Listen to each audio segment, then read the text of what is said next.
Hai semua, Assalamualaikum dan salam sejahtera saya ucapkan kepada semua murid yang sudi menonton video pembelajaran kita pada hari ini. Cikgu nak ucapkan syabas dan tahniah. Baiklah, hari ini kita akan teruskan dengan bab yang ke-8 dalam tingkatan 5 yang berbunyi Membina Kemakmuran Negara. Oleh itu, mari kita telusuri video yang cikgu telah rakam ini supaya kamu lebih faham apa yang perlu kamu tahu sepanjang dalam bab yang ke-8 ini. Baiklah, untuk pengetahuan semua, dalam bab yang ke-8 ini secara totalnya mempunyai 5 topik. Dan pada hari ini, cikgu akan terangkan kepada semua dalam video siri yang pertama ini 2 topik sahaja, iaitu yang pertama 8.1 berkenaan dengan pembentukan dasar ekonomi baru DEB dan yang kedua 8.2 pelaksanaan dasar ekonomi baru DEB. Manakala topik ataupun topik yang seterusnya akan dibawa kepada siri yang kedua dan yang ketiga. Seterusnya, cikgu akan bincangkan ataupun nyatakan standard pembelajaran yang perlu murid capai apabila tamat sahaja video ini. Itu yang pertama, murid dapat menjelaskan dasar pembentukan dasar ekonomi baru dan yang kedua, menghuraikan pelaksanaan dasar ekonomi yang baru. Baiklah, seterusnya kita pergi kepada topik yang pertama iaitu 8.1 pembentukan dasar ekonomi baru. Okey, dasar ekonomi baru DEB ini dilaksanakan pada tahun 1970 hingga 1990 di mana ia dalam tempoh 20 tahun sebagai satu rancangan pembangunan ekonomi dan perpaduan kaum. DEB ini juga dilancarkan melalui RRJPI yang pertama iaitu Rangka Rancangan Jangka Masa Panjang yang pertama yang merangkumi 4 rancangan pembangunan 5 tahun iaitu Rancangan Malaysia yang kedua sehingga Rancangan Malaysia yang kelima. Tujuan dasar ekonomi baru ini juga adalah untuk memulihkan ketidakseimbangan sosioekonomi kaum, kawasan dan wilayah. Baiklah, seterusnya kita akan lihat apakah latar belakang pembentukan dasar ekonomi baru. Majlis Perundangan Negara ataupun MAPEN ditubuhkan pada Januari 1970 untuk mengadakan garis panduan bagi kerjasama antar kaum dan integrasi nasional untuk memupuk identiti kebangsaan dalam kalangan rakyat. Maka disebabkan itu dalam usaha untuk mewujudkan perpaduan kaum, dasar ekonomi baru DEB diperkenalkan. Antara tokoh yang merancang dasar ini ialah termasuklah Dr. Rais Zaniman daripada Malaysia sendiri, Dr. Jas Valens daripada Norway dan Dr. J.R. Parkinson daripada Britain. Baiklah, seterusnya kita akan lihat apakah matlamat DEB. Matlamat DEB adalah untuk mencapai perpaduan dan kesejahteraan kaum dengan menggunakan strategi bersifat serampang dua mata. Jadi, apakah strategi DEB? Yang pertama, untuk membasmi kemiskinan dengan menambah peluang pendapatan dan memperbanyakkan peluang pekerjaan kepada rakyat tanpa mengira kaum. Dan yang kedua, menyusun sebulun masyarakat untuk mengurangkan dan menghapuskan pengenalan kaum mengikut fungsi ekonomi. Walau bagaimanapun, terdapat isu-isu yang berlaku iaitu isu sosioekonomi, iaitu yang pertama, berlaku jurang sosioekonomi antara Bumiputera dengan bukan Bumiputera. Yang kedua, jurang sosioekonomi antara pantai timur dan pantai barat.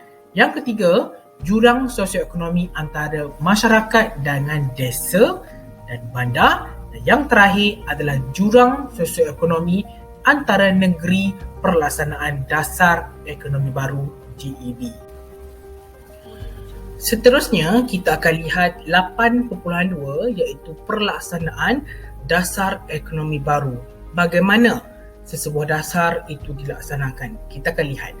Pelaksanaan DEB dilaksanakan adalah bertujuan untuk melahirkan masyarakat yang bersatu padu melalui agihan ekonomi yang seimbang. Usaha DEB ini juga adalah untuk membasmi kemiskinan dan menyusun semula masyarakat.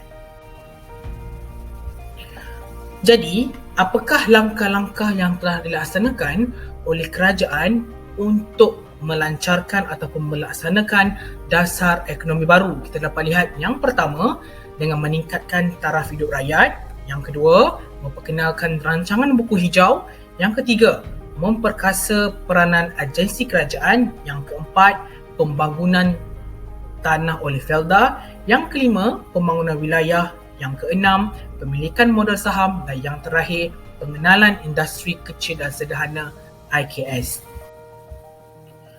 Kita lihat kepada inisiatif ataupun langkah yang pertama yang diambil oleh kerajaan, iaitu meningkatkan taraf hidup rakyat. Bagaimana?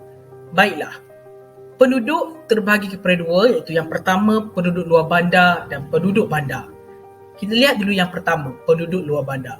Penduduk luar bandar adalah penduduk miskin yang terdiri daripada petani, pekebun, getah dan kelapa, nelayan, buruh dan penduduk kampung baharu. Jadi apakah yang langkah yang diambil oleh kerajaan adalah dengan usaha pembangunan melalui kegiatan gerakan koperasi, contohnya seperti program penerokaan tanah baharu, bantuan peralatan, pertanian, khidmat nasihat, subsidi benih dan baja, kemudahan kredit, pemasaran dan pusat kemajuan peladang. Bagaimana pula dengan penduduk bandar? Penduduk bandar adalah penduduk miskin yang disebabkan oleh pendapatan yang rendah dan masalah perumahan. Jadi apakah langkah yang diambil oleh kerajaan? Yang pertama adalah memajukan pelbagai jenis perindustrian dan perniagaan untuk peluang pekerjaan dan meningkatkan pendapatan penduduk.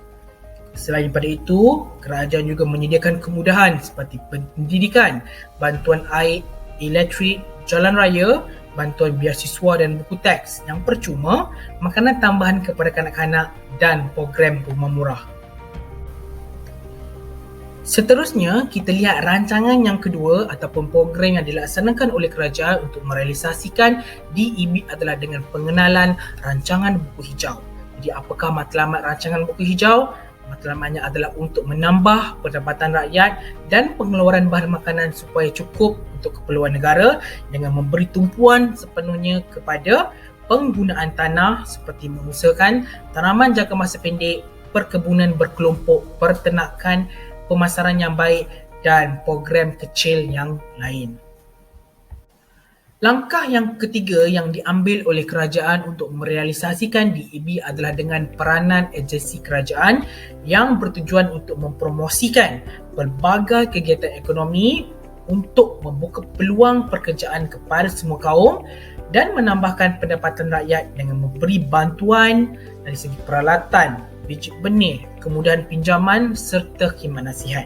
Antara agensi kerajaan yang memainkan peranan penting adalah seperti Lembaga Kemajuan Ikan Malaysia IKIM, Lembaga Pertubuhan Peladang LPP, Lembaga Beras dan Padi Negara LPN, Pihak Berkuasa Kemajuan Pekebun Kecil, Perusahaan Getah RISDA.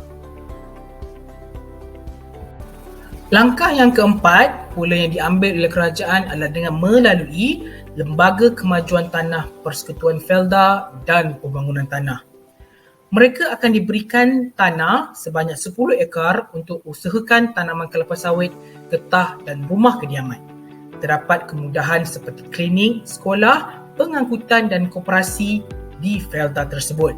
Mereka juga bekerjasama dengan kerajaan negeri untuk meneroka pembukaan tanah baharu untuk pertanian. Mereka juga bekerjasama dengan Yayasan Sabah untuk membuka Felda, Wilayah Sahabat Lahad Datu dan Felda Umas. Mereka juga bekerjasama dengan Salkra di Sarawak untuk pembukaan ladang kelapa sawit dan yang terakhir, skim peneroka Felda juga diberikan kepada penduduk pelbagai kaum seperti Cina dan India di Felda Lurah Bilut, Felda Keratung dan Felda Sendayan. Seterusnya, dalam usaha untuk merealisasikan dasar ekonomi baru adalah melalui pembangunan wilayah. Jadi, apakah pembangunan wilayah? Program yang dijalankan dengan membuka tanah untuk industri getah dan kelapa sawit. Antara tanah ataupun kawasan yang berjaya dibuka adalah seperti Lembaga Kemajuan Johor Terengganu Kejora, Lembaga Kemajuan Terengganu Tengah ke Tengah, Lembaga Kemajuan Pahang Tenggara Dara, Lembaga Kemajuan Kelantan Selatan ke Sedar, dan yang terakhir Urban Development Authority yang dikenali sebagai UDA. Langkah seterusnya adalah dengan melalui pemilikan modal saham dengan memberi peluang kepada kaum Bumiputera terlibat dalam pemilikan saham syarikat perdagangan. Ini bertujuan adalah untuk meningkatkan jumlah pendapatan dan taraf hidup mereka. Antaranya seperti usaha menambah pemilikan modal saham Bumiputera dalam sektor korporat melalui PNB, Pemodalan Nasional Berhad, pada 17 Mac 1978. Selain itu juga, dalam usaha pemilikan modal saham ini, mereka melancarkan ASN, Amanah Saham Nasional, dan ASB, Amanah Saham Bumiputera untuk Bumiputera. Manakala ASM juga diperkenalkan, iaitu Amanah Saham Malaysia untuk bukan Bumiputera. Langkah yang ketujuh ialah pengenalan industri kecil dan sederhana ataupun dikenali sebagai IKS. Okey, industri kecil dan sederhana ini merujuk kepada industri pembuatan barangan yang menggunakan modal yang sangat kecil dan tenaga kerja yang tidak ramai. Jadi melalui IKS ni terdapat peluang untuk menjadi usahawan muda dalam industri desa dan IKS. Suatu usaha untuk membaiki taraf hidup rakyat dan menambah daya pengeluaran serta pendapatan rakyat dan negara. Contohnya, IKS meliputi kraftangan, makanan, pakaian dan inap desa. Jadi apakah yang dilakukan oleh kerajaan? Kerajaan memberi khidmat nasihat, khidmat pinjaman insentif melalui Bank Bumiputera PNB, skim pinjaman khas pertanian dan amanah ikhtiar Malaysia. Langkah yang terakhir adalah melalui pendidikan tenaga kerja mahir. Jadi bagaimana kerajaan mahu merealisasikan perkara ini adalah dengan memperkenalkan mata pelajaran kemahiran hidup di sekolah. Selain itu juga, pendidikan menengah atas dibagikan kepada jurusan akademik dan vokasional.